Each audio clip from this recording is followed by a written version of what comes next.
मोहिनी के 3 बेटे थे। पति खूब अच्छा कमाता और बड़े घर के ऐश सब था मोहिनी के जीवन में। लेकिन एक चीज जो नहीं थी वो थी सुकून। मेरी बहन और मेरा भाई दोनों गरीब, लेकिन मैं मेरे पास तो नोट की बरसात है। तभी मोहिनी की बहन वीना उसके दरवाजे आ जाती है। अरे मोहिनी, कैसी है? मेरे घर में ना सिलेंडर खत्म हो गया है। तेरे पास तो इतने पैसे हैं, भरवा देना मेरा सिलेंडर। पैसे जैसे ही आ जाएंगे मैं दे दूंगी। तभी मोहिनी का पति राकेश आ जाता है।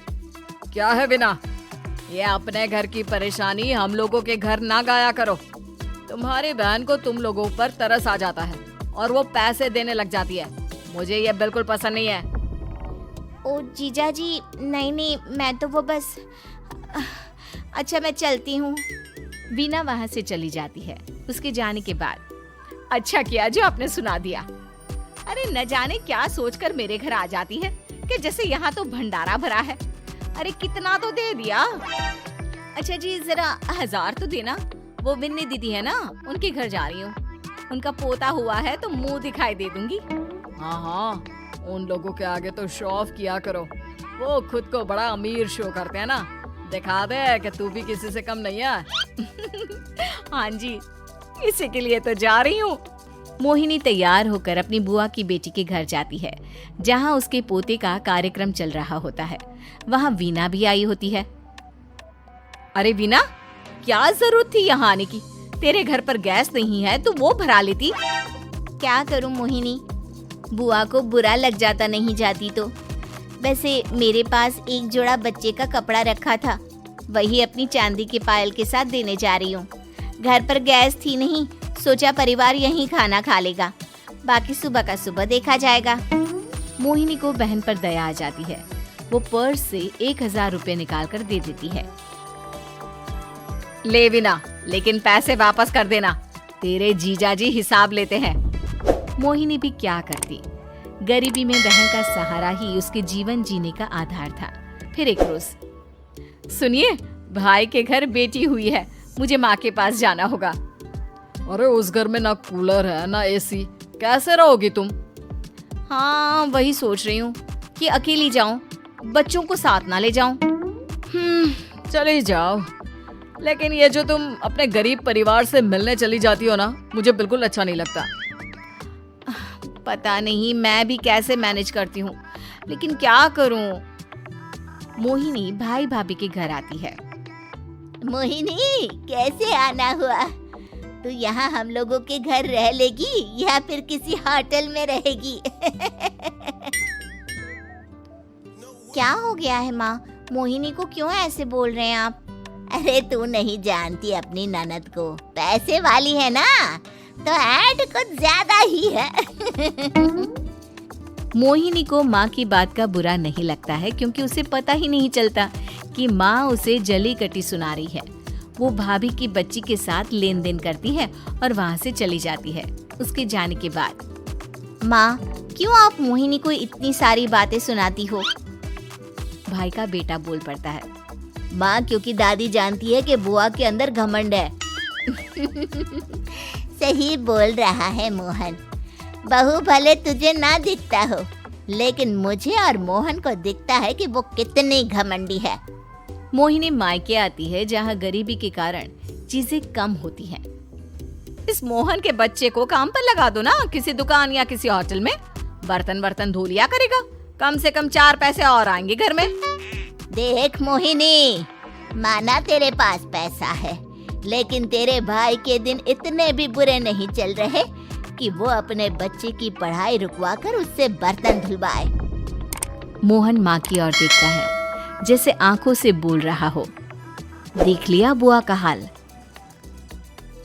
हाँ मोहिनी, बात तो सही है, लेकिन अभी मोहन को पढ़ना है। आखिर तुम भी तो अपने दोनों बेटों को पढ़ा रही हो ना। मेरे बेटों से कैसे कंपेयर कर सकती हैं आप?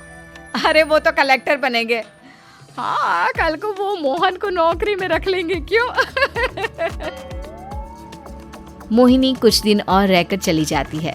धीरे धीरे दिन बीतता है। मोहन बड़ा होता है और कड़ी मेहनत से सफल भी हो जाता है। मोहिनी, माँ के जाने के बाद तो तुमने भाई भाभी के घर जाना छोड़ ही दिया, क्यों? वो क्या है ना, उन लोगों का घर छोटा है, मेरे बच्चे जाना ही नहीं चाहते। पर तुझे क्यों अचानक मायके की बात याद आ गई? यार मेरा तो मायका है, भाई भाभी है, मेरा तो आना जाना लगा ही रहता है। हाँ, क्योंकि तुझे आदत है ना ऐसे छोटे से घर में और कम पैसे में रहने की। वैसे क्या खबर है आजकल मायके की अपने? अब वो घर छोटा और कम पैसे का नहीं रहा, क्योंकि मोहन तो बहुत बड़ा आदमी बन गया है। फिर क्या? मोहिनी भाभी को फोन करती है। मोहन किसी बड़ी कंपनी का मैनेजर हो गया है क्या भाभी? क्या ये सच है? हाँ मोहिनी दीदी, अब तो हम लोगों के गरीबी के दिन कट गए। आपके भाई ने कोई अच्छे कर्म किए होंगे जो हम लोगों का बेटा इतना अच्छा कमा रहा है। देख लो भाभी, पहले भी आपने कई गलतियां की थी, आप थोड़ा संभल कर चलना। भाभी को मोहिनी की बात समझ में नहीं आती कि वो क्या कहना चाहती है। फिर एक दिन वीना मोहिनी से कहती है, मोहिनी, हमारा भतीजा मोहन अच्छा कमा रहा है, क्यों ना मैं अपने बेटे की नौकरी के लिए उससे बात करूं। अरे बुआ का बेटा है, ये सोचकर मदद तो करेगा ना। हाँ हाँ, क्यों नहीं करेगा, उसके बुरे दिन में तो हम भी खड़े थे। मोहन को वीना फोन करती है और अपने बेटे की मदद करने की बात करती है। हाँ हाँ बुआ, क्यों नहीं, आप सिद्धार्थ को भेज दें, मैं अपनी ही कंपनी में उसकी नौकरी करवा देता हूँ। दिन बीतते हैं, अब वीना के हालात भी अच्छे हो जाते हैं। क्या बात है वीना, तूने भी कार ले ली, वो भी इतनी अच्छी।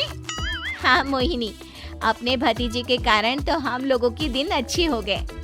उसने सिद्धार्थ की नौकरी लगवा दी है, वो भी शानदार। ठीक है, लेकिन पैसे ख्याल से खर्च करना। वो क्या है ना, पैसे आने आसान है लेकिन संभालने मुश्किल। मोहिनी घर पर अपने पति से बात करती है। देखो ना, सबके पास पैसे हैं, एक वक्त था जब मैं ही अमीर हुआ करती थी। लगता है कि ज्यादा दिन नहीं रह पाओगी, मेरी नौकरी को कुछ साल ही बचे हैं और तुम्हारे दोनों लड़के निकम्मे हैं। उन लोगों को बोलो ना कि नौकरी करे। तभी वहाँ मोहिनी के बेटे भी आ जाते हैं। अरे हमें क्या मोहन समझा है जो दिन रात गधे की तरह काम करते रहे। खैर, दिन फिरते हैं और मोहिनी के पति की नौकरी भी खत्म हो जाती है। मोहिनी क्या करे, थोड़े से पैसे में गुजारा नहीं हो रहा है, तो क्या करे, मेरी समझ में कुछ नहीं आ रहा। मोहन को बोलो ना कि वो इन दोनों के लिए नौकरी देखे, जैसे सिद्धार्थ के लिए नौकरी देखी है।